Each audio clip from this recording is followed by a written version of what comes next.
Gracias a todos los que nos acompañan esta noche y a los que van a ver este video en diferido.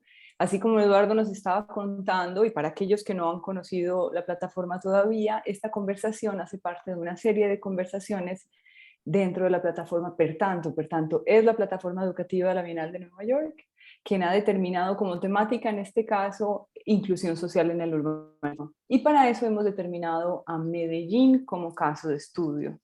Por eso para esta noche tenemos unos invitados muy especiales que nos digan, ¿por qué hablar de Medellín?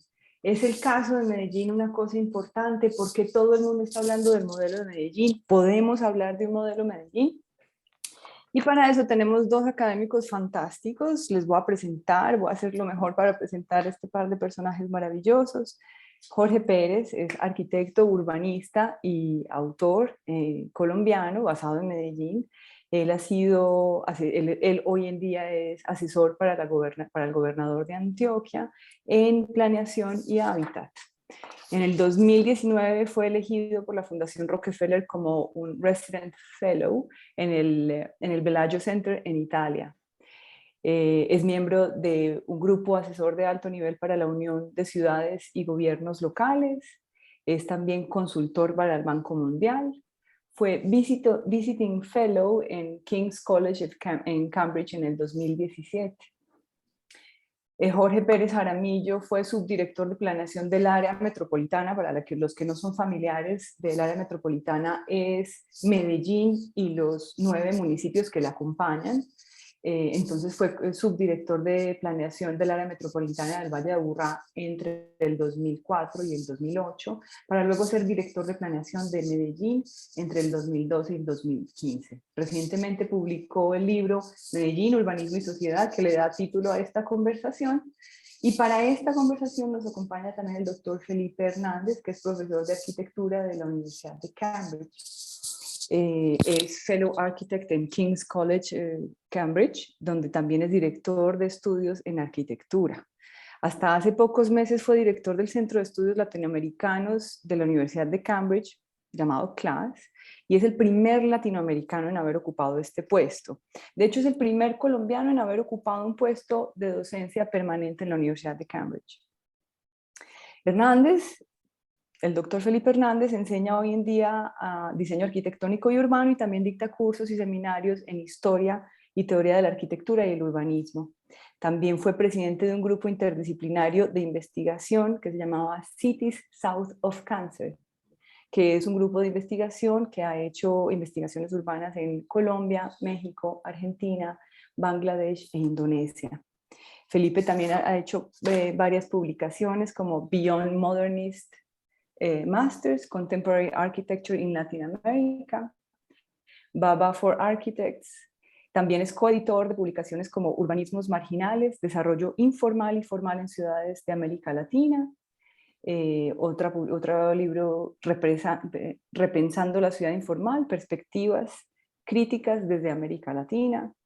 Y Transculturación, Ciudades, Espacios y Arquitecturas en América Latina. Es actualmente coeditor con la profesora Itohan Osenhuese. He practicado ese nombre varias veces durante el día y no lo he logrado muy bien, me tienen paciencia, de la Universidad de Brown en Estados Unidos, en un volumen que es sobre la coyuntura entre la raza y la arquitectura, tanto en la práctica como en la educación de la arquitectura. Entonces, yo les doy la bienvenida a esta conversación. Muchísimas gracias al doctor Felipe Hernández por acompañarnos desde Cambridge, a pesar de la diferencia horaria. Gracias por trasnocharse con nosotros. Y a Jorge Pérez, entre tantas ocupaciones que tiene, acompañarnos esta tarde. Yo quisiera que comencemos por hablar precisamente de eso. ¿Por qué hablar de Medellín? ¿Por qué Medellín es un referente internacional? ¿Se puede hablar del modelo Medellín? ¿Ustedes qué piensan? Yo creo que arrancas ¿Empiezo tú, o Jorge, empiezas, Felipe? Empieza Claro, tú. claro que sí. Empieza, Felipe. No, empieza tú, Jorge, que tú estás ahí mucho más cerca. Bueno, Sí.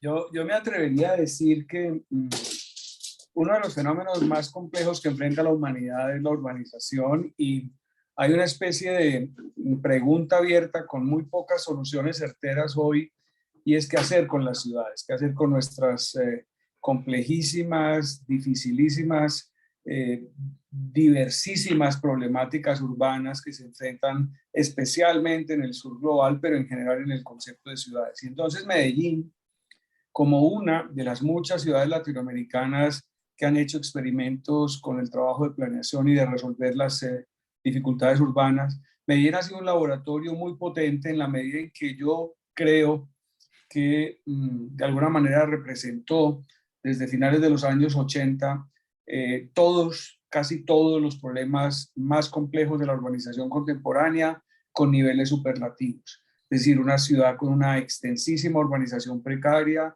con una extensísima condición de segregación, exclusión e inequidad socioterritorial, con una precariedad democrática e institucional, con una economía muy fracturada y muy limitada, pero adicionalmente a todos esos fenómenos que ya no son poco complejos, con una violencia extraordinariamente fuerte que realmente hizo que la ciudad en un momento dado fuera inviable.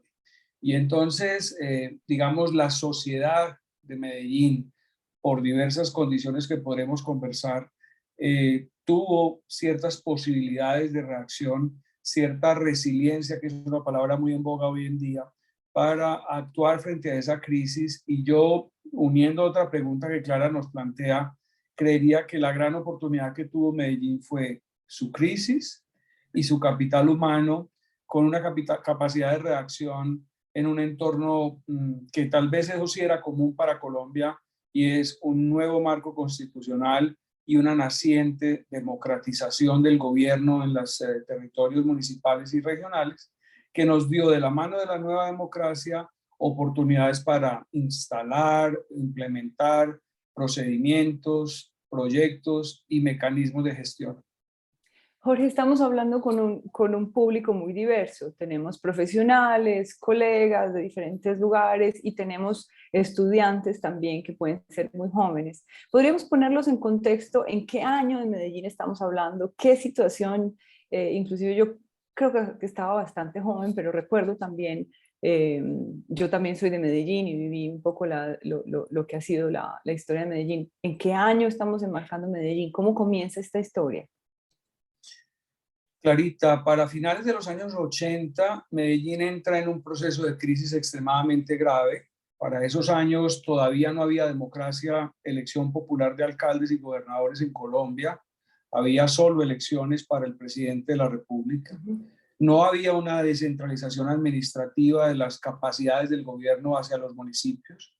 Pero además había una ciudad con una extensísima porción del territorio desarrollado precaria e informalmente, con una sociedad tremendamente excluyente y excluida, con muchos conflictos sociales, pero además Medellín se convirtió en una ciudad con un declive económico muy poderoso, porque haber perdido el ferrocarril a finales de los años 60 y principios de los años 70 hizo que esta ciudad, que queda en la mitad de la cordillera de los Andes, muy lejos de los mares, quedara desconectada de los mercados globales y su industria y su base productiva quebrara.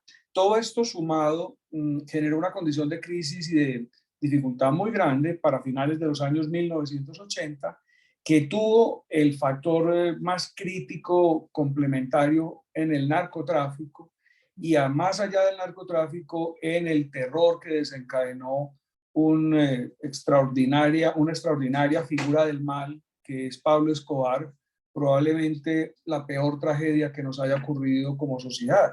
Y entonces, para principios de la década de los años 90, en 1991, Medellín alcanza el pico de su crisis con un territorio con ataques terroristas, carros bombas, asesinatos indiscriminados de policías y figuras públicas, candidatos a la presidencia, gobernantes, militares, policías, pero con una tasa de homicidios para una ciudad de 2 millones de habitantes cercana a los 6.400 homicidios en un año. Entonces, para que la gente que no conoce bien el caso ubique la crisis, es una ciudad realmente sin futuro, sin posibilidades de salir adelante. Y lo que pasó, lo que es maravilloso para empezar a contar un poco qué pasó, fue que esa gravísima crisis hizo que la sociedad, todos los líderes de todos los niveles, sociales, académicos, empresariales y políticos se sumaran en un esfuerzo de diálogo y de construcción de la nueva democracia que, en mi opinión, se convirtió en un vehículo potente para salir de la crisis. Doctor Hernández, hasta donde, si entiendo bien, usted está en Inglaterra hace 13 años, o sea que le tocó ese momento de esa 25. crisis profunda, hace 25 años, bueno, le tocó entonces algo de esa crisis de Medellín. ¿Dónde estaba usted en esos momentos? En los finales de los 80, ¿dónde estaba No, yo usted? estaba en Colombia, yo me fui hace 25 años en el 97, o sea que sí estuve allí durante la mayor parte de la crisis y de hecho conocí a Jorge cuando empezó su trabajo sobre Medellín en la universidad, ¿no? El taller sobre la ciudad, todas las investigaciones sobre la ciudad, invitando a arquitectos europeos y norteamericanos para ir a Medellín, para recorrer la ciudad, para estudiarla, para soñar con maneras de transformar la ciudad, para resolver todos esos problemas que él acaba de mencionar. A mí me parece que ¿por qué hablar de Medellín? Pues obviamente por el cambio, por la transformación que se ha visto en la ciudad durante los últimos 25 años, en realidad, que es una transformación impresionante, impresionante, pero ¿por qué hablarlo desde el punto de vista de la arquitectura? A mí me parece que yo recuerdo cuando Jorge llegó aquí a Cambridge y en una de sus presentaciones sobre la transformación de Medellín, mis colegas de la universidad, urbanistas, arquitectos, historiadores y practicantes, quedaron todos muy intrigados sobre los procesos que sucedieron tan rápidamente, ¿no? Y no sé, yo esperaba de pronto, siendo una conversación en una escuela de arquitectura, que las preguntas iban a ser sobre la arquitectura y sobre los edificios, ¿no? Que se han hecho en Medellín. Y todos estaban curiosos. La curiosidad era, ¿cómo hicieron ustedes eso tan rápido? ¿No? Porque un proceso como el que hubo en Medellín, para nosotros en Inglaterra, para los profesionales en Inglaterra, es casi que imposible, en la medida en que hay que pasar por 50.000 comités, hay que hacer no sé qué, hay que pasar las cosas por un lado y por otro, y hacer esos cambios que se hicieron tan rápidamente no hubieran sido posibles. Entonces, yo creo que lo que tenemos que aprender, ¿no? Mirar, analizar, muy específicamente, además de los proyectos arquitectónicos que se realizaron como parte de la transformación, son los mecanismos que se implementaron dentro del gobierno. Yo creo, como lo decía Jorge en este momento, los mecanismos que posibilitaron esta transformación, los mecanismos que le dieron la posibilidad a los arquitectos, a los diseñadores urbanos, a la gente también en general, de participar en los proyectos de cambio, para que se pudieran hacer todos los proyectos y para que Medellín sea lo que es hoy. Me parece que, ¿por qué hablar que Medellín, más que los proyectos mismos, es por los procesos que se desarrollaron para permitir el cambio? Yo quiero aprovechar para invitar a las personas que nos acompañan. Hay una sección aquí en Zoom que nos permite escuchar todas las inquietudes y los comentarios que ustedes tengan. Sale como Q&A o Questions and Answers, y ahí podemos leer en simultáneo las preguntas o las inquietudes que tengan. Jorge Pérez lanza en el 2019 este libro que le da título a esta conversación, Medellín, Urbanismo y Sociedad, y yo quisiera leerles un par de citas de este libro. Dice: a lo largo de la década de los 80, la comunidad de Medellín se encontró en una situación de práctica inviabilidad. Su reacción fue desplegar una extraordinaria y forzosa autocrítica que desencadenó una etapa de participación ciudadana integrando a los diversos estamentos sociales, empresariales, políticos y académicos, comprometidos con un amplio diálogo cívico para consolidar acciones que crearon la democracia local. Era innegable la desesperanza de una sociedad que vivía con el ingenuo orgullo de creer ser lo que no era, y que gradualmente se descubrió a sí misma en medio de sus miserias y adversidades. Nuestra historia de hipocresía e inconsciencia dio lugar a una etapa en la que resultó evidente que no teníamos un futuro prometedor y los retos nos estaban excediendo. En esta etapa muy compleja, nuestras opciones eran emigrar o quedarnos para luchar seriamente por cambiar la realidad. La crisis entonces fue nuestra oportunidad. Me parece interesante que hablemos entonces cómo es la crisis una oportunidad para que Medellín evolucione. Ahora, yo recuerdo cada momento de mi vida y cada vez me convenzo más que el motor que nos permitió reaccionar como sociedad fue que la crisis fue tan fuerte, tan profunda, pero tan abarcante y cubrió a todos los sectores sin distingo, que fue lo que hizo que en serio entendiéramos que había que reaccionar y cambiar. Las sociedades, en mi opinión, y Felipe me podrá dar su opinión, desarrollan cierta capacidad de acostumbrarse al declive, a la degradación o a la miseria o a los problemas. Pero cuando los problemas realmente son tan extremos, hay como una necesidad de buscar salidas inmediatas entre todos. Entonces yo diría que uniendo eso con el comentario que hacía Felipe de la pregunta sobre cómo y por qué tan rápido pasaron tantas cosas, yo creo que es una muy compleja trama de asuntos, pero uno es una sociedad con unas características, unas señas de lo que algunos llaman identidad regional muy fuertes, pero también una tradición académica, una tradición de organizaciones sociales, cierta historia local de gestión asociada de las cosas, o sea, fundaciones o cooperativas, gremios, organizaciones religiosas, como estrategias colectivas para gestionar asuntos, pero también una rica estructura académica que para una ciudad pequeña de segundo orden en América Latina es un atributo muy, muy valioso. Las universidades que desde el siglo XIX empezaron a existir con escuelas de medicina, ingeniería y luego escuelas de derecho, muy temprano facultades de arquitectura y urbanismo. Y cuando llega la crisis, yo creo que parte de la capacidad de reacción es que hay un capital humano con sentido de pertenencia, compromiso con la región, pero también con cierto conocimiento y ciertas destrezas técnicas de planificación, de gestión, que capitalizando la nueva oportunidad de crear democracia local en Colombia, pues todo eso se mezcla, se entremezcla y con participación comunitaria amplia, diálogo social, se gesta todo lo que después vino a ser no solo un proceso, digamos, de urbanismo, de planificación y de infraestructuras urbanas y arquitectura, sino también de creación de instituciones, de políticas públicas, de estrategias de desarrollo territorial y social y de cambio profundo de la estructura de la ciudad. El doctor Hernández, ¿cómo lo ve? La crisis, la autocrítica, ¿qué papel juegan esos elementos en una No, transformación? indiscutiblemente, yo creo bueno, las crisis de todos modos siempre generan cambio, ¿no? Entonces yo pienso que fue capitalizar de una manera muy creativa y muy rápida, pienso yo, a través de esa, digamos, intersección entre academia, el gobierno y el sector privado también. A mí me parece que es muy importante, ¿no? Porque esa coyuntura permitió, facilitó los procesos, permitió que se pudieran llevar a cabo.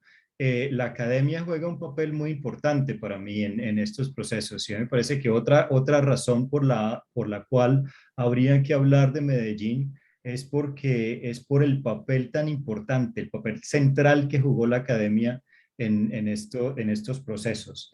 Y si nos ponemos a ver, la academia es una constante en la ciudad, mientras que el gobierno no, ¿no? Los gobiernos cambian, tienen periodos, se eligen cada 4 años, ocasionalmente hay continuidades en las políticas de gobierno y en las políticas urbanas, ocasionalmente esas continuidades se rompen, entonces los procesos no pueden seguir, la economía cambia y todo este tipo de cosas, pero la academia siempre está ahí, ¿no? Entonces el papel que jugó la academia en estos procesos fue importantísimo porque se habían empezado ya estos análisis de la ciudad, que fueron tan importantes porque se había recogido la información, se conocía las diferentes piezas de la ciudad, cómo funcionaban y existían ya ciertas estrategias, si bien no diseñadas en detalle, las estrategias y las posibilidades ya existían de una u otra manera en estos recursos académicos que estaban en la universidad, de tal manera que cuando se presentó la oportunidad, había ya un conocimiento que le permitía a los profesionales de la arquitectura y del urbanismo actuar rápidamente. Entonces a mí me parece que esa coyuntura fue muy importante y un aspecto que me parece a mí que las universidades en el mundo, ¿no? Aquí yo lo promuevo muchísimo, pero en Colombia también es importante, es que la academia tiene que jugar unos papeles críticos dentro del desarrollo de la ciudad, ¿no? Aquí en este caso la postura crítica era precisamente cómo se puede pensar Medellín de una manera diferente, no poner una academia al servicio de un proyecto político o al servicio de un plan de gobierno o al servicio del sector privado, sino que que la academia mantenga esa autonomía que le permita participar de una forma transformacional. A mí me parece que eso fue fundamental. Y el otro aspecto que me parece que generó la crisis fue que permitió visualizar esas fragmentaciones que existían, todas, ¿no? Las fragmentaciones urbanas, por supuesto, que nos interesan a nosotros como arquitectos y como urbanistas, pero que no están disociadas o distantes de las otras, de las sociales y las económicas, ¿no? Entonces, de qué manera se podía pensar en la ciudad de forma que se generaran canales de inclusión? Entonces, a mí me parece que cuando se centra digamos, el enfoque, cuando se descentra ese enfoque de la arquitectura, digamos, de la parte formal del centro de la ciudad y se empieza a mirar de una manera crítica, analítica e incluso especulativa desde el punto de vista creativo, esa periferia urbana, y se da uno cuenta que, claro, que todas esas situaciones de inestabilidad social, de inestabilidad económica, de violencia, estaban ligadas a una serie de exclusiones y de impedimentos, de barreras que le impedían a estos residentes periféricos participar de una manera mucho más activa y productiva dentro de la sociedad. Entonces, pensar de qué manera generar a través de intervenciones urbanas, pero también muchos otros proyectos que fueron de tipo social y educativo y no sé qué cosas, ¿no? Articular todos estos planes, todos estos proyectos para permitirle a esos elementos, para esos grupos sociales que habían sido excluidos, participar más activamente de la sociedad. Entonces, me parece que esos son esos, digamos, mecanismos de inclusión que fueron centrales dentro de la transformación de Medellín. Es otro aspecto fundamental digamos, de por qué mirar a Medellín, pero que surge a partir de adoptar una actitud crítica en relación a esa crisis terrible por la que pasó la ciudad. Yo coincido, perdón, intervengo, coincido en que el papel de la academia es trascendental y voy a mencionar dos o tres ideas. Una es dentro de mi participación en el grupo asesor de CGLU. Uno de los asuntos que yo he planteado es que en el mundo tenemos una oportunidad gigante cuando miramos que hay miles de universidades y de ciudades que comparten un mismo espacio, pero normalmente la academia y el sector público juegan un juego de francotiradores. Entonces la academia sabe evidenciar todo lo malo que se hace en el sector público y en el sector público se sabe evidenciar que los académicos no entienden nada de la realidad. Y eso es una especie de batalla perdida donde en el medio lo que quedan son las ciudades y la ciudad. Y nosotros en Medellín, a fuerza de crisis, entendimos que el papel de las universidades era justamente el que describió Felipe ampliamente, y era que el mejor laboratorio para la academia era la ciudad, y el mejor laboratorio de la ciudad podía ser la academia. Y entonces convertimos la facultad.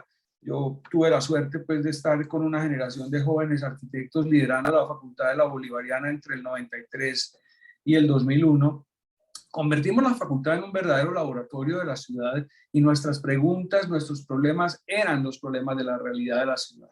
Y eso forjó varias cosas. Por un lado, metodologías y propuestas, proyectos, tipos de actuación, pero sobre todo gente con capacidad y foco en los problemas. Es decir, nosotros logramos entender como generaciones, varias generaciones que se formaron en los años 90, que había una realidad ahí afuera que no esperaba mucho más y que había que actuar. Entonces, eso yo creo que es un mensaje valioso, pero que no salió de nuestra genialidad. Yo creo que nació de la propia historia de la ciudad y de la facultad. En 1942 se funda la Facultad de Arquitectura de la Bolivariana y en el 48 el segundo decano, Antonio Mesa Jaramillo, quien había vivido en Europa y se había formado en Bélgica, había trabajado y conocido con Le Corbusier y tal, viene y plantea una cosa muy bonita y es, esto es distinto y aquí tenemos que entendernos como actores sociales. Y él se vincula al mundo de la salud pública, al mundo de la gestión social e inspira en la facultad un pensamiento sobre los fenómenos sociales, sobre los fenómenos urbanos, más allá de la arquitectura. Él hace arquitectura extraordinaria, de hecho tuvo proyectos publicados en medios europeos en esa época, en el año 54 le publican la iglesia de Fátima en arquitectura de Urduy o cosas de esas, pero su pensamiento está focalizado en los problemas de las comunidades más precarias. De hecho, trabajó con Héctor Abad Gómez, el médico, papá de Héctor Abad Faciolince, en temas de agua potable, saneamiento y ese tipo de asuntos. Entonces, este largo argumento lo que lleva es a que un aprendizaje que es clave de lo que nosotros tuvimos que hacer fue que nos implicamos y entendimos que la profesión va más allá, lo cual no es poco, de resolver la arquitectura, los edificios, las formas, los espacios y el hábitat en general, pero que tenemos que comprometernos política y socialmente, que creo que es el objetivo que per tanto Eduardo y todos quienes lideran esto con Clara, pues están buscando, y es entender que hay un camino y es la inclusión social urbana para todos. Entonces, a este punto entendemos que hay una descentralización del poder de la toma de decisiones muy importante que nos lleva al contexto, ¿cierto? Que las cosas sean contextualizadas. Hay una pregunta que nos hacen, si bien entendemos que la academia juega un rol importante en la empresa privada, en la empresa pública, nos preguntan cómo lograron que la comunidad de Medellín tuviese la visión para entender el valor transformador del urbanismo y la arquitectura y tuviesen la paciencia para soportar meses o años de construcciones y proyectos.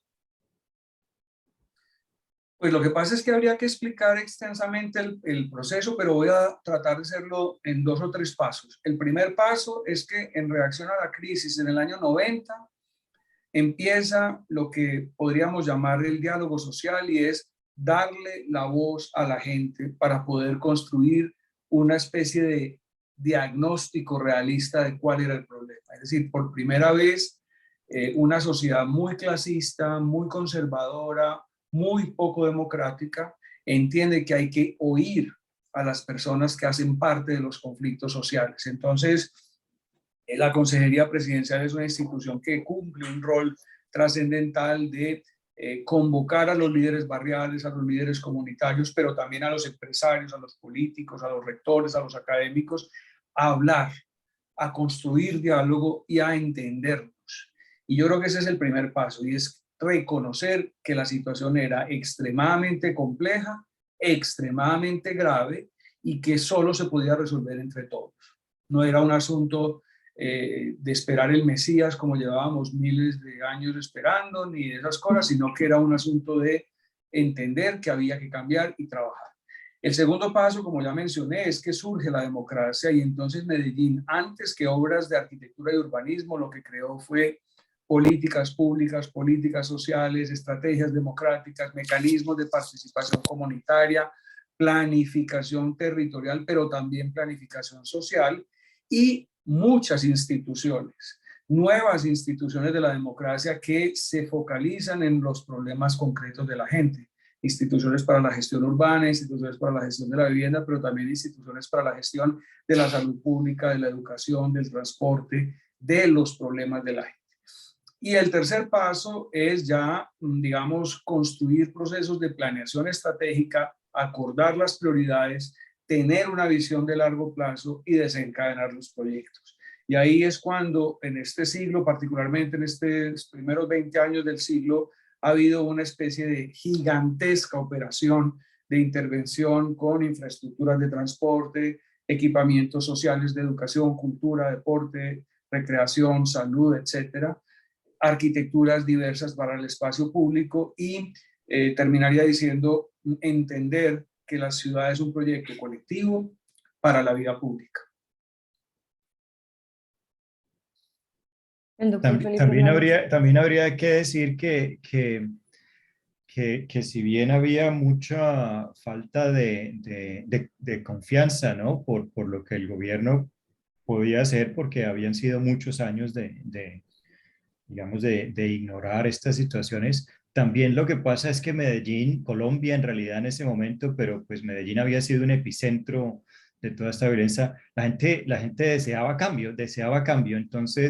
Entonces, bueno, van a ser 6 meses, 8 meses, 12 meses de construcción, pero va a tener esto, pues era casi que una discusión alentadora. Entonces, convencer a la gente de que pues, se aguantara el ruido por 6 meses era casi que fácil, pienso yo, ¿no? Pero además, Felipe, que la planeación participativa llegó y se quedó. Y entonces, por ejemplo, los planes de desarrollo local en cada barrio eran participativos, con lo cual era la gente la que priorizaba si en el barrio debería hacerse un metrocable o una biblioteca, un colegio, un parque, un espacio público, si las políticas de salud, recreación y deporte deberían ser X o Y. Entonces, digamos, fue una conjunción, como dije, de procesos que llegan a la obra física como el proyecto catalítico que cristaliza ese cambio, pero el cambio se va gestionando con liderazgos de las propias comunidades. Un asunto que a mí me gusta mucho valorar es que se construye gente, y voy a explicar. Cuando nosotros en la facultad empezamos ese trabajo en esa fase, digamos, de cambio, pues muchas personas muy jóvenes luego, 15 años después, van a ser quienes hagan las grandes operaciones urbanas en Medellín, porque se enfocaron, porque se priorizó eso. Pero lo mismo pasó con los liderazgos comunitarios. Cuando usted le da la voz a un chico de 15, 16 años que es un pandillero, y usted lo hace parte de un proceso de liderazgo juvenil para el cambio de su comunidad, a los 20 años usted se lo encuentra en las instituciones públicas con título de sociólogo, con título de administrador público, liderando organizaciones sociales, reivindicando derechos de sus comunidades o siendo un consultor y un profesional. Nosotros tenemos una historia bellísima que creo que tiene y le da sentido a la apuesta por la inclusión social urbana. Y es que, por ejemplo, el director de la Filarmónica de Viena hoy es Andrés Orozco, un joven de un barrio de Medellín.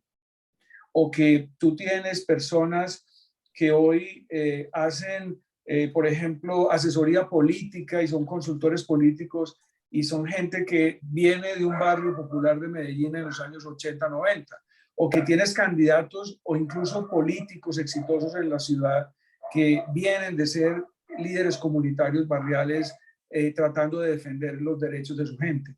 Entonces yo creo que construir, por eso el libro se llama Urbanismo y Sociedad, porque no es solo, digamos, la intervención física de la ciudad, sino la más profunda es cuando se crea sociedad. Porque hay una pregunta que es importantísima y es, ¿las ciudades se resuelven solamente desde la planificación o hay que crear ciudadanía? Porque nosotros lo que tenemos son aglomeraciones urbanas llenas de gente, pero gente que apenas está en el tránsito de pasar de ser un habitante a ser un ciudadano con plenitud digamos, de condiciones.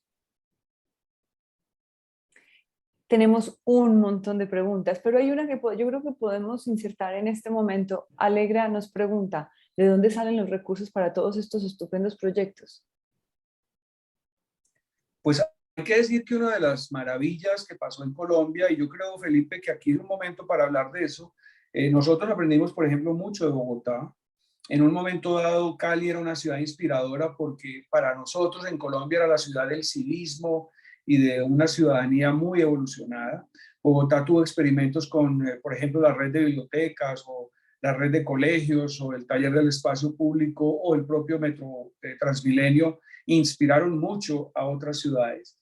Y Colombia ha tenido una legislación, un marco constitucional con la descentralización administrativa y la elección popular de alcaldes, entre otras variables, que fomentó mucho el trabajo local, y Medellín entonces, como dije, capitalizó todos esos aprendizajes. Nosotros creo que tenemos que reconocer que aprendimos haciendo. Ahora, uno de los aprendizajes fue, se necesita plata. A mí me enseñaron, yo he sido funcionario público un par de veces, me enseñaron que el amor en política es el presupuesto de inversión social. Si no hay plata para invertir, todo es cuento. Entonces, una de las cosas más valientes que Medellín construyó fue su estructura fiscal y presupuestaria. Medellín es una ciudad con recursos, pero es una ciudad con recursos porque los ciudadanos, una de las cosas que aprendimos fue a pagar impuestos. En Medellín se pagan tasas de lo que llamamos impuesto predial a la propiedad muy altas, y se hacen actualizaciones regulares con frecuencia. En Medellín se pagan tasas de industria y comercio para los servicios comerciales muy importantes y permanentes. Pero además la ciudad ha utilizado a lo largo de los años instrumentos como el cobro por valorización de obra pública o instrumentos como otros de gestión del suelo asociados a obligaciones urbanísticas y cosas de eso. Entonces eso produce plata. Pero hay otra variable que es muy singular. En Colombia, como en muchos países de América Latina, hubo empresas públicas municipales fuertes. La de Cali fue impresionantemente poderosa en muchos años. Pero casi todas esas empresas se privatizaron o se quebraron o se corrompieron. En el caso de Medellín, se logró mantener la empresa pública 100% propiedad municipal, y se logró que tuvieran los estándares de gestión y eficiencia muy altos, con lo cual se consiguió calidad de servicios públicos para la ciudadanía, pero además generación de riqueza. Y entonces, anualmente, los beneficios financieros de la empresa pública se transferían al municipio o se transfieren al municipio para inversión social. De alguna forma uno podría decir que Medellín tiene algo así como un 20% per cápita más de capacidad de inversión que cualquier ciudad colombiana, de cuenta de las transferencias de empresas públicas de Medellín. Entonces todo eso junto, sumado a buena burocracia estatal, a buenas instituciones, a cierta calidad de la gestión pública, hizo que por muchos años Medellín tuviera una escala ascendente en los indicadores de gobierno y de gestión.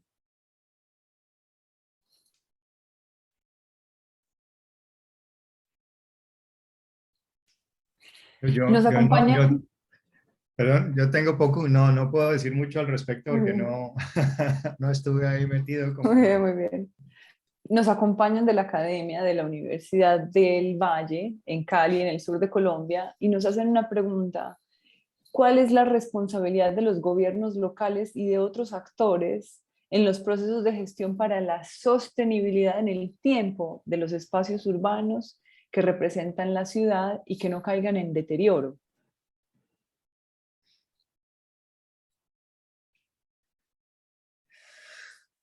Estoy hablando demasiado, pero bueno, el dilema del a mí futuro. eso no me cuesta mucho. No, yo creo que es a ver, la ciudad es la sociedad, y por eso es tan importante insistir en eso.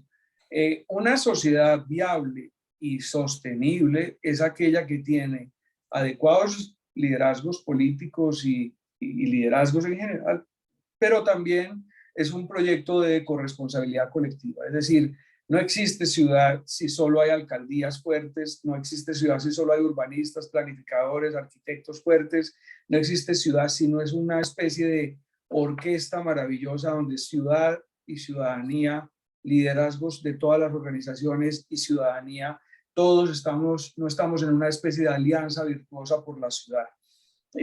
La cultura y la educación tienen un rol absoluto en todo esto. Todos hemos conocido metros degradados, maltratados, averiados, destruidos por los usuarios, y también conocemos algunos metros que son tremendamente cuidados por la ciudadanía. Eso pues no es un caso aislado. En Medellín eso es lo que ocurre, y es que hay un empoderamiento de la ciudadanía, hay una especie de respeto por lo que es el patrimonio colectivo y ciudadano, y eso se manifiesta, por ejemplo, en lo que hemos llamado la cultura metro. Pero eso no es exclusivo de Medellín. Medellín, de hecho, lo aprendió, lo copió, digamos, con asesoría directa de los caraqueños. Caracas, Venezuela, tenía una cultura metro ejemplar a nivel global y nosotros tuvimos a Max Pedemonte y a muchos técnicos del metro de Caracas trabajando en Medellín, ayudándonos a entender cómo se lograba eso. Entonces yo creo que hay una especie de virtuosa combinación de corresponsabilidad y coliderazgo entre todos los sectores de la sociedad. Eso es necesario. Doctor Hernández, quiero empezar pues por esta información. En el 2015 se celebró en Medellín el 7º Foro Mundial, con más de 25.000 participantes, y la representación de 164 países fue calificado como el mejor foro celebrado hasta la fecha. ¿Cómo es Medellín un referente internacional? Usted que está desde la Academia Internacional, cuéntenos, ¿cómo es Medellín un referente internacional?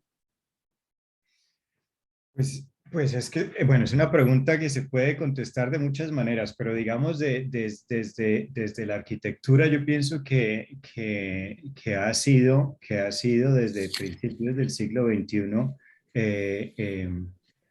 una ciudad que ha demostrado de qué manera los cambios de infraestructura han generado otros cambios y se han convertido en vehículos para un cambio social a mucho más amplio a nivel, ¿no? Entonces, a todos los niveles sociales. Entonces, a mí me parece que si lo miramos, digamos, desde el punto de vista internacional, podemos volver a lo que te decía anteriormente, de que empezamos a mirar esos modelos de administración pública, de financiación, como lo explicaba Jorge, y empezamos a ver de qué manera se pueden llevar a cabo, digamos, proyectos de infraestructura, programas de transformación urbana en otras ciudades que sean comparables con los de Medellín. Por ejemplo, aquí en Cambridge nosotros tenemos ahora un bus que es, bueno, corre pues, como una especie de metro, tiene su propio corredor de bus, eh, pero fue mirando mucho proyectos en América Latina, fue mirando los proyectos de Curitiba, fue mirando los proyectos de Bogotá, y de qué manera nosotros ya empezamos a implementar estos mecanismos digamos, de gestión, ¿no? Y qué es lo que la gente está mirando con mucho más interés, o con un gran interés, no digamos con mucho más, sino con un gran interés, estos mecanismos de gestión que se han desarrollado en Medellín. Recientemente tuvimos una conversación así similar a esta, pero pues en la Universidad de Texas, con un amigo muy cercano y colaborador y colega que se llama Fernando Lara, y que decía precisamente que lo que tenemos que aprender de Colombia no es en arquitectura. Estoy en una conversión en el departamento de arquitectura, precisamente toda la audiencia eran arquitectos. No eran necesariamente los edificios y los parques y las características formales de las intervenciones, sino los procesos que se generaron para poder llevarlos a cabo, ¿no? Me parece que eso es fundamental, ¿no? Y yo insisto mil veces en que es una de las cosas por las cuales Medellín se vuelve un referente, es por esa capacidad que desarrolló en esos años a principios del siglo XXI. Indudablemente el cambio físico ha sido otra razón, ¿no? Es decir, de pronto Medellín, incluso para mí personalmente, por ejemplo, Medellín era muy pequeñito. Cuando yo vivía en Colombia, Medellín era pequeñito en la medida que era a lo largo del río. No es que fuera pequeña, ya era la segunda ciudad del país, pero toda esa enorme periferia urbana era casi que invisible y además era inaccesible a la gente. Y de repente se hacen un par de intervenciones estratégicas aquí y allá, y toda esa área invisible de Medellín toda esa área que representaba lo negativo de la sociedad se hace visible y se le da la vuelta y se convierte en lo más positivo de la ciudad. Ahora empezamos a ver cómo, ahí es donde vemos un gran valor, el valor de la intervención, el valor de la intervención pública, de la intervención arquitectónica, de la inclusión social de todas estas personas que ahora se sienten parte de Medellín, que ahora se sienten como que son en realidad ciudadanos y entonces ya no van a contribuir a su deterioro, sino que al contrario, cambia esa mentalidad ciudadana y contribuyen al desarrollo de la ciudad, ¿no? Entonces, en ese sentido también toda esta noción del urbanismo social yo creo que fue muy importante internacionalmente. Y luego hay otros aspectos que van ya, digamos, añadidos, ¿no? Que es, por ejemplo, con todos esos cambios, pues ha cambiado también la cualidad ambiental de la ciudad. Entonces, de ahí vienen ya muchos premios que ha recibido Medellín. También los desarrollos, digamos, en términos de transporte, digamos, esa es la creatividad con la cual se enfrentó ese reto del transporte público en Medellín, que ahora ya lleva no solamente un metro, como mencionaba a Jorge ahorita, sino los cables y tranvías y un montón de servicios públicos que también tiene rutas de bicicletas y peatonales por las lomas y todo este tipo de cosas, que se ha convertido en un sistema multimodal y heterogéneo y grandísimo que en realidad ha logrado unir a la ciudad. Entonces esa es otra cosa que también se mira con gran interés desde fuera y que ha sido el objeto de muchísimos estudios y publicaciones recientemente en todas partes. Porque más allá de que suene bonito eso de urbanismo social, hay un montón de indicadores que lo soportan. Jorge, tú has tenido que ser representante a nivel internacional de esto que ha vivido Medellín en estas últimas décadas. ¿Cómo crees tú que es Medellín un referente internacional? Voy a tratar de ligar esta pregunta que me haces, ese planteamiento, con lo que mencionaba Felipe y otra serie de reflexiones como la que nos plantean desde la Universidad del Valle, Liliana Clavijo, sobre la sostenibilidad de digamos, de las obras y de los espacios y las escenas públicas de Medellín. Yo creo que hay un asunto que hay que siempre mencionar y es, lo dije al principio, hay cierta desazón, cierto desespero por las múltiples pandemias que la humanidad enfrenta. El COVID es una, pero la inequidad, la segregación socioespacial, las gigantescas extensiones de barriadas precarias que hay en el mundo, chabolas, tugurios, villas, como las queramos denominar según el país, esa es una realidad imposible de pasar por alto en este planeta y eso es un objeto de trabajo del urbanismo, de la planificación y de la arquitectura urgente. Entonces, yo creo que cuando hay una ciudad como Medellín, que se ha convertido en un laboratorio en el que diversísima cantidad de tipos de problemas se han trabajado, el mundo entiende que ahí está pasando algo que hay que ver.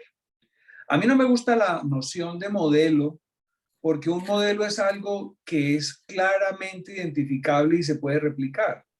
Y yo no creo que el caso de Medellín sea estrictamente hablando un modelo. Tiene elementos o acciones que podrían ser en sí mismas un modelo de algo específico.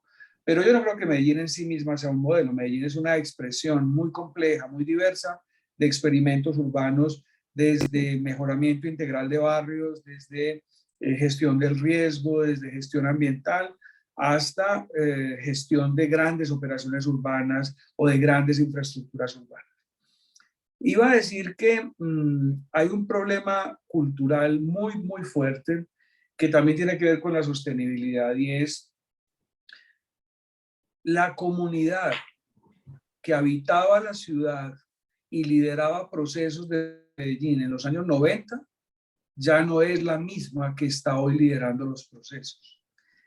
Hay pérdida de conciencia, de memoria y hay una limitada valoración en la ciudad de lo que hemos logrado. Las generaciones actuales, en muchos casos, sin culpa alguna, simplemente es la realidad, no vivieron muchos de los procesos que generaron el cambio y por tanto ni los comprenden, ni los reivindican, ni los valoran. Entonces, la dinámica de la ciudad ha perdido fuerza.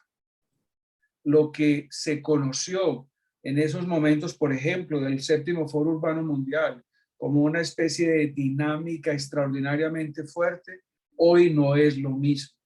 Medellín entró en una etapa de menos conciencia de su gravedad crítica, de menos urgencia en sus problemas, de cierto grado de autocomplacencia, y se han venido abandonando procesos públicos, se han venido abandonando proyectos de largo plazo, se han venido abandonando políticas de gestión de la ciudad, que es justamente lo que, por ejemplo, Felipe ha insistido, hay que valorar mucho. Y entonces eso que está generando que hoy Medellín es una ciudad bastante más convencional, porque pasa lo mismo que pasa en casi todas las ciudades del mundo fácilmente, y es alcaldes cuyo proyecto es el proyecto de la ciudad, o sea, ellos son el proyecto no es el de la ciudad y el de la sociedad colectivamente construido.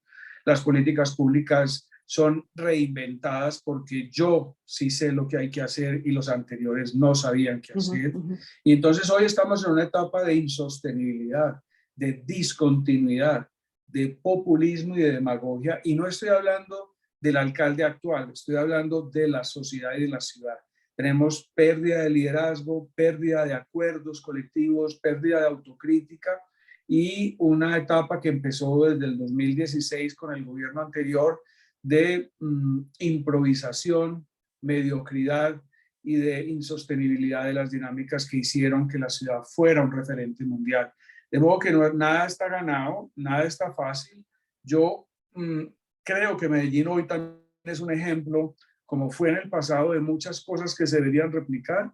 Hoy es un buen ejemplo de lo que no se debe hacer. Eso nos abre un poquito pie a dos preguntas o comentarios que nos hacen. Liliana Clavijo desde la Universidad del Valle nos dice: he notado un cierto descontento ciudadano sobre el descuido y la falta de mantenimiento de las obras de infraestructura realizadas en el tiempo. Yo creo que Jorge nos acaba de dar un poco una respuesta de a qué puede deberse eso. Y abre también la pregunta un poco al futuro. Isaac nos pregunta: ¿cómo visualizan la ciudad de Medellín en 20 años? ¿Cuáles serían esas grandes transformaciones de ciudad?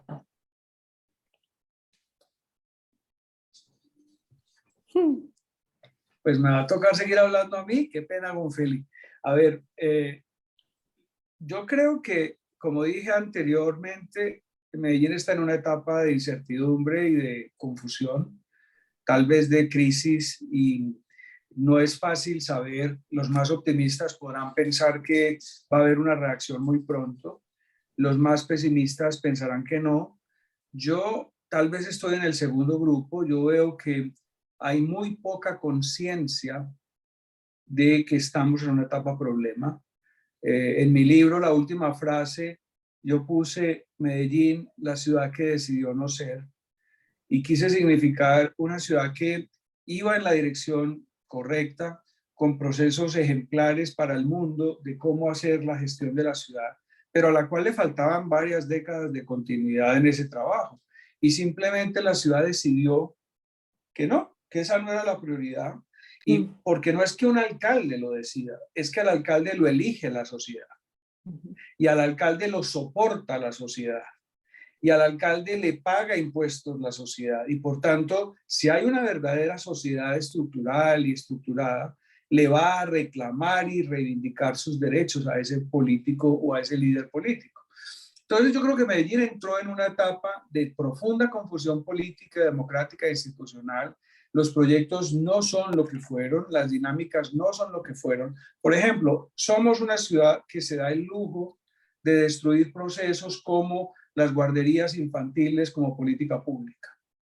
Eso no puede pasar en una sociedad que alcanza un nivel básico de civilización. Esas prioridades no se pueden abandonar sin importar si el gobierno es de derecha, izquierda, de arriba o de abajo. O sea, los niños son una prioridad, la nutrición infantil, la educación, la recreación es una prioridad de una sociedad civilizada y no se puede abandonar una vez se conquista. Y resulta que la ciudad hoy tiene los mayores presupuestos de su historia, o sea que no es una crisis económica y de recursos. Entonces, estoy siendo muy extensivo en esto, pero yo creo que es que estamos en un momento en donde si queremos aprender de Medellín, también tenemos que mirarla críticamente y también entender que no todo se ha hecho bien, no todo se está haciendo bien y no es muy claro cuál va a ser nuestro futuro próximo. Doctor Hernández, Medellín no es la única ciudad que ha tenido retos importantes en las últimas décadas. Cali también. ¿Nos podría contar un poquito de su mirada cómo ha sido el proyecto de Agua Blanca en Cali, que entendemos es un sector suroriental de Cali con aproximadamente 47.000 habitantes y es una de las zonas más inseguras de Cali? ¿Cómo ha sido ese proceso en Agua Blanca? Mira, antes de responderte esta pregunta, porque nos vamos un poquito muy allá de de donde acabamos de quedar, estaba leyendo la pregunta que hace Santiago Amaya ahí, o el comentario que hace sobre los arquitectos. Supongo yo que Santiago debe ser un estudiante o un arquitecto joven o un Que estudiante. la voy a leer si te parece bien. Sí, ¿Cómo por favor. promover la presencia de arquitectos y urbanistas en el sector público? Sí, lo que me llamó la atención fue la primera parte. Dice, los arquitectos salimos al mundo profesional con poco interés y sin conocer los procesos de gestión de proyectos que en alianza con administraciones. Entonces, yo también, como académico principalmente y como un colombiano que ha vivido ya pues tanto tiempo por fuera del país, me siento como alien cuando oigo a Jorge hablar de estos procesos complicadísimos de gestión que han permitido realizar todos estos proyectos, ¿no? Y por supuesto para mí desde fuera yo me siento, bueno, yo me siento ya excluido, ¿verdad? Porque no conozco los proyectos, pero imagínate esta pregunta de un estudiante, no sé de dónde será Santiago, pero lo que yo leo en esta pregunta es por una parte, un deseo de conocer, un deseo de saber, de querer participar en estos proyectos y de adquirir los conocimientos necesarios, pero por otra parte, una pregunta que revela un problema, un vacío en la educación del arquitecto. Ya me parece que eso es fundamental. Por qué los arquitectos salen con ese vacío? Por qué no entienden los procesos de gestión? ¿Por qué se sienten tan lejos como me siento yo de las realidades de la ciudad? Y es una angustia que comparto ya se me olvidó Amaya, pero se me olvidó el nombre, Santiago creo. Santiago. Es una angustia que yo comparto, ¿no? Es decir, estos programas de arquitectura que se concentran en diseñar edificios muy lindos, muy bonitos, en diseñar edificios que se parecen a los edificios de los maestros del movimiento moderno o de los grandes arquitectos daneses que viven en Nueva York o lo que sea, pero que existen como en una realidad aislada, ¿no? De la realidad de la ciudad. Entonces, se generan unos arquitectos sumamente competentes, sumamente creativos, que son capaces de darle forma a cualquier programa, que son capaces de manejar cualquier software y que cogerían un trabajo en cualquier parte del mundo, en cualquier oficina del mundo, y de hecho hay colombianos en las mejores oficinas del mundo.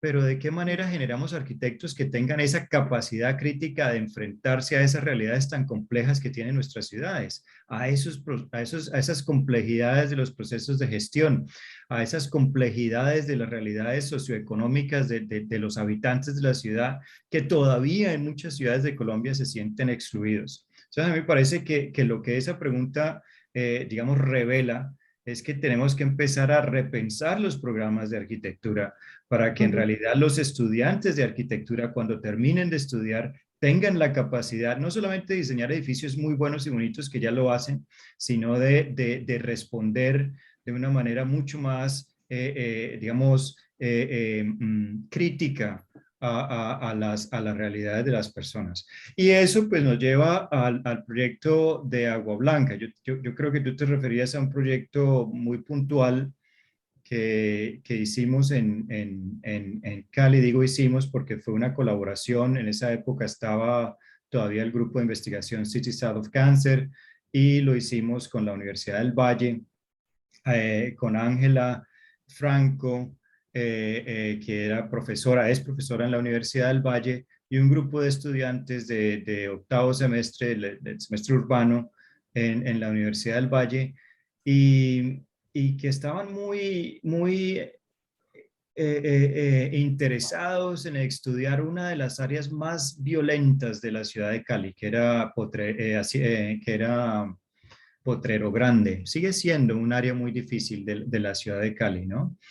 Y entonces las discusiones fueron de qué manera intervenir una zona aislada de la ciudad, una zona de conflicto de la ciudad, en donde en la cual los habitantes además son inmigrantes de varias partes de Colombia, y Ujú, precisamente por ser inmigrantes de varias partes de Colombia, entonces generaron zonificaciones aisladas dentro del barrio mismo, ¿no? Entonces los de un lado de Colombia, pues entonces no confiaban mucho en los señores del otro lado que venían de Colombia, y también habían habitantes de la ciudad que tenían un conocimiento de la ciudad y que se sentían pues como que eran más dueños del terreno y todas esas cosas. Entonces se generan unas disputas internas dentro de la ciudad, como que aparecen unas realidades conflictivas en la ciudad que uno considera como homogénea. En realidad son muy heterogéneas, muy ujú. disímiles. Hay unos comportamientos, unas aproximaciones al ser ciudadano, al habitar, al hecho mismo de habitar la ciudad, que descubrimos allí con los estudiantes. Entonces hicimos una propuesta que terminó siendo no una intervención arquitectónica, sino que habían conflictos de pandillas en el sector, pero descubrimos una cosa accidentalmente, y fue que el conflicto se suspendía los domingos por la tarde porque habían unos partidos de fútbol en una cancha por ahí. Y entonces las pandillas se disolvían y de repente los equipos estaban formados por gente de diferentes pandillas y todo. Ellos simplemente durante el partido de fútbol dejaban de ser enemigos, pero después, ya terminado el partido más tarde, el domingo por la noche, pues ya eran otra vez miembros de sus pandillas y habían conflictos. Entonces, a partir de esta experiencia, digamos, espontánea, pues empezamos a investigar con los estudiantes empezaron a buscar y a hacer preguntas, y descubrieron que había, por ejemplo, en el colegio también los estudiantes iban a la escuela, pues, y ahí se suspendía el conflicto, porque en el colegio, durante las horas del colegio eran amigos, pero luego cuando ya salían por la tarde del colegio, entonces ya no. Entonces descubrimos que había suspensión de conflicto, había una suspensión espontánea del conflicto en ciertos espacios y en ciertas horas. Entonces, en vez de hacer una intervención arquitectónica o paisajística, decidimos hacer una especie como de cronograma.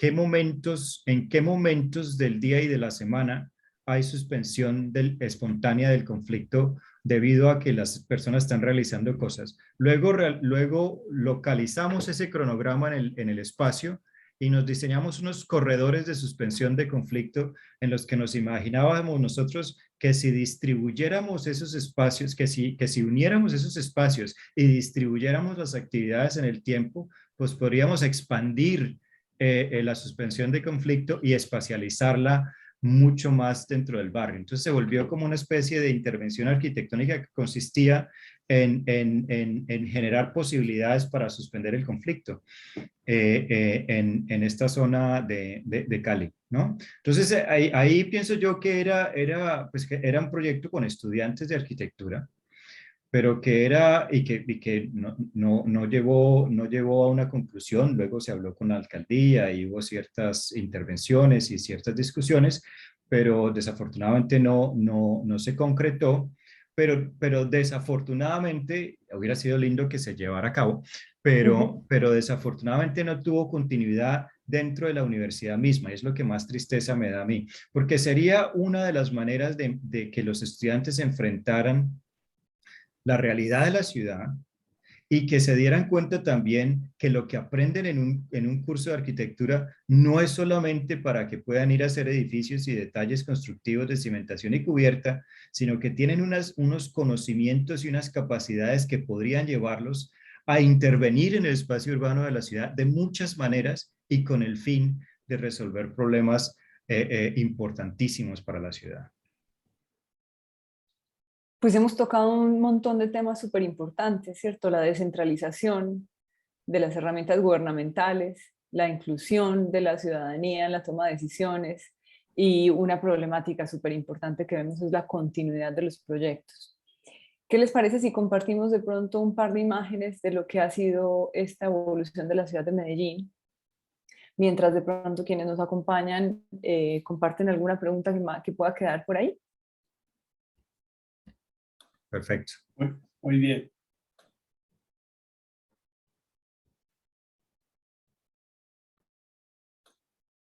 Vamos a ver si por aquí está.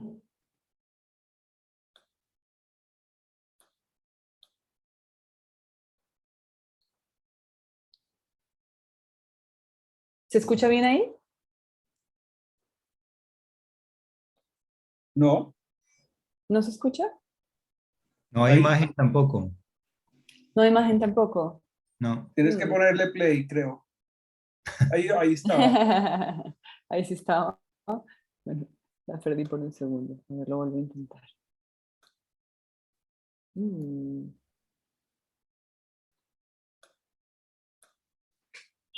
Ahí.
Jorge, ¿nos contarías un poquito de dónde nace este? Sí, este video lo preparamos con Sebastián Monsalve para la Bienal de Arquitectura y Urbanismo de Seúl. Teníamos la invitación de la curaduría a presentar en un stand un poco la síntesis de los propósitos de la ciudad en la perspectiva del tema de la Bienal, que era geografía, agua y ciudad.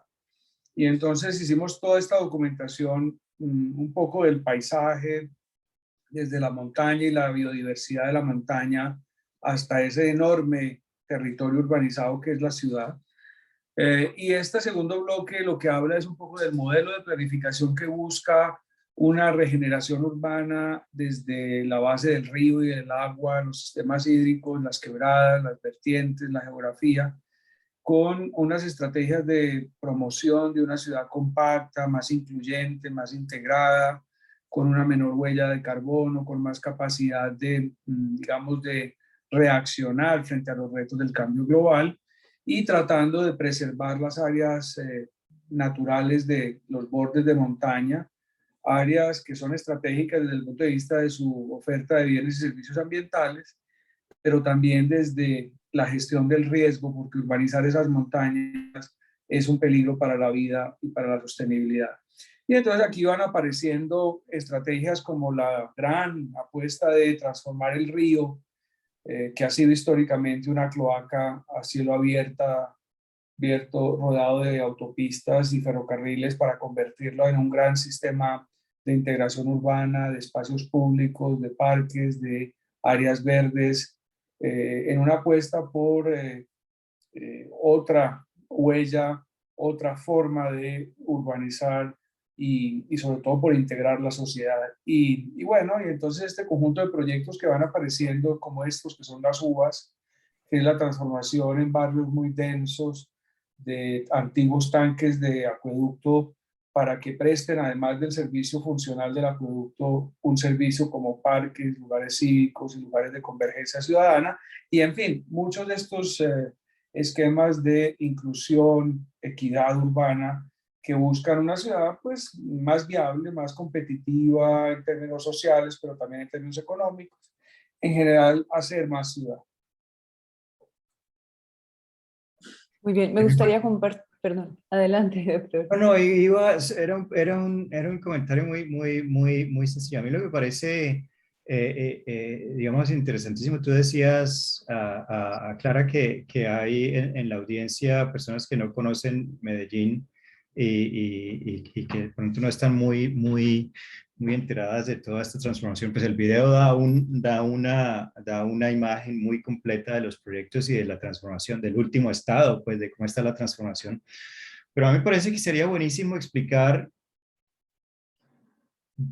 el valor que tienen estos proyectos periféricos. A mí me parece que es fundamental porque con lo que explicaba Jorge al principio de una sociedad excluyente y elitista, pues había hecho que casi toda la inversión pública fuera en el centro de la ciudad o en la parte formal de la ciudad, ¿no? Esos edificios que se ven muy altos a la distancia en esas tomas que hay de panorámicas de Medellín, la Torre de Coltejer, todos estos edificios del centro de la ciudad que desde la fundación de Medellín se habían convertido en el objeto de desarrollo. Y toda la periferia pues era lo ajeno a la ciudad, era la antítesis de la ciudad, ¿no?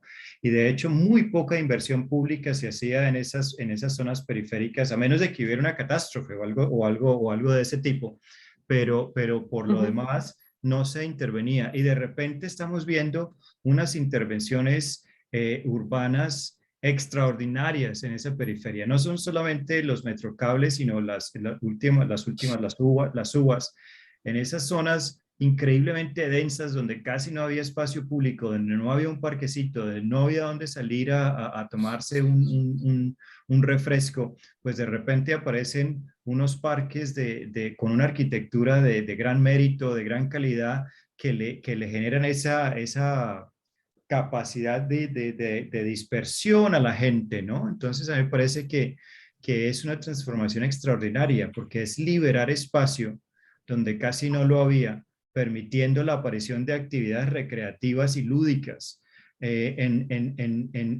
para una sociedad que no tenía mucho acceso a eso, ¿no? Entonces la gente digamos, de la parte baja de la ciudad, de los barrios tradicionales, pues los fines de semana se iban a las fincas o tenían acceso a parques dentro de la ciudad, pero la gente de las zonas periféricas no tenía esos privilegios. Y el cambio urbano de Medellín le ha permitido acceso, le ha permitido tener acceso a ese tipo de privilegios y con una arquitectura muy buena. Entonces me parece yo solamente quería resaltar que ese video muestra el outcome de, ¿no? los logros, pero no necesariamente el proceso. Me parece que es un proceso muy importante que hay que explicar. Muy de la mano de lo que mencionaba más temprano, de cómo esa inversión en esos lugares periféricos ha logrado que la gente no solamente haga parte del problema, sino al contrario, haga parte de una sociedad que quiere ser parte del cambio, ¿no? Pero las condiciones en que esto ocurre, ¿no? Fíjate que, por ejemplo, esos espacios que se vuelven públicos ya estaban ahí, es que no es que se pusieran, ya estaban ahí, sino que la gente no podía entrar y no podía entrar Ya. porque se consideraba peligroso. Hay una anécdota que es muy bonita, porque Felipe, no es solo que se consideraba peligroso, es que el origen de las uvas en buena medida fue un plan maestro de iluminación urbana para captar diferencias de iluminación, problemas, déficit, en fin, robo de energía, en fin, todo lo que pasa con un sistema energético de una gran ciudad. Y lo que descubrió EPM era que había unas especies de agujeros negros en barrios muy densos. Y cuando fueron a ver, se dieron cuenta que en esos agujeros negros habían varias cosas. La mayor concentración de delitos y de conflictos, pero también que esas zonas eran agujeros negros porque eran áreas verdes encerradas en cercas y muros, propiedad de la propia empresa de servicios públicos. Es decir, eran tanques de acueducto protegidos de la gente porque la gente era peligrosa.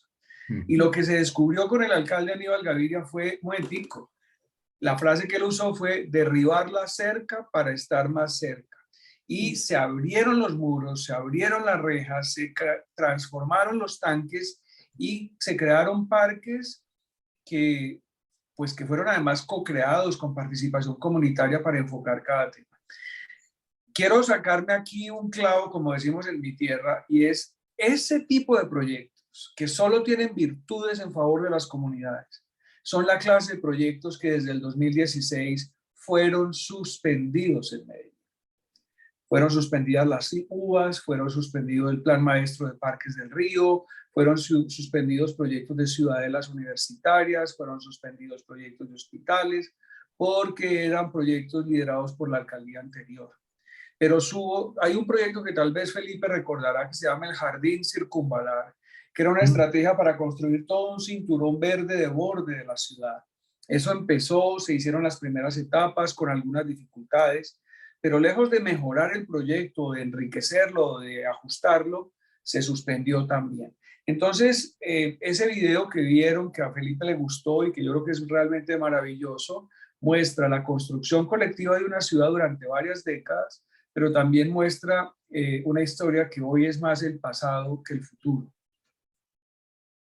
Aprovecho también para mencionar aquellas personas de la audiencia que están inscritas en el curso, que están inscritas en el concurso de los Idea Challenges. Esas son las UVAs, ¿cierto? Las unidades de vida articulada, que permiten efectivamente acercar la ciudad a una vida, la sociedad a una vida cívica. Entonces, los animo a participar en ese concurso de Idea Challenges. Juan Carlos Sánchez nos dice: saludos, Medellín tiene un norte y una visión que ha construido desde hace décadas y es preciso durante los últimos años que los ha perdido por decisiones más de egolatría gubernamental. ¿Qué podríamos hacer para recuperar ese amor por la ciudad y su cultura metro? Pero además, ¿cómo dejar mayor fortalecimiento en estos procesos para que no lleguen a cambiarlos?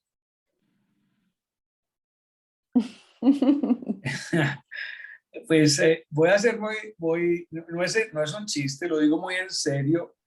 Yo creo que tenemos que hacer contribuciones muchas personas, miles, todos, pero la mía, y Felipe lo sabe porque tuvo mucho que ver con que yo pudiera ser capaz de escribir el libro.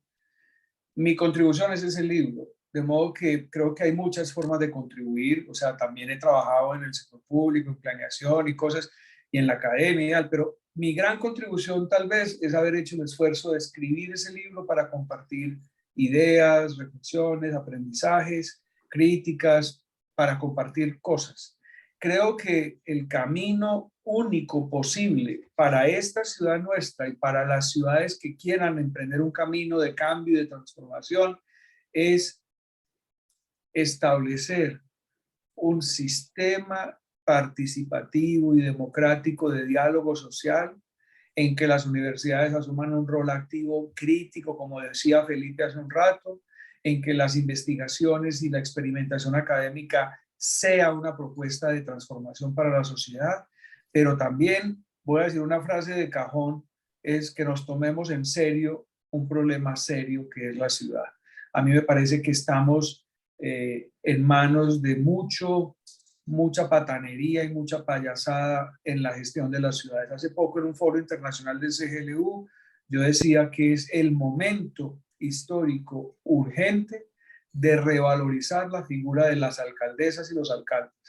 Hoy tal vez son los líderes públicos más importantes del mundo, incluso creo yo, más que los presidentes de las naciones. Nos aguantamos, logramos ir una preguntita más. Sí. Yo sí. Sí. Aparte pues de que Santiago Amaya, que participó tanto con nosotros el día de hoy, nos cuenta que es un arquitecto joven de la Universidad Nacional, que desea que ojalá hubiese más arquitectos involucrados. Liliana Clavijo nos cuenta, tanto Bogotá, Cali o Medellín tienen asentamientos en ladera con dos situaciones especiales, riesgo ambiental y marginalidad, por ser consideradas crecimientos de la ciudad no formal.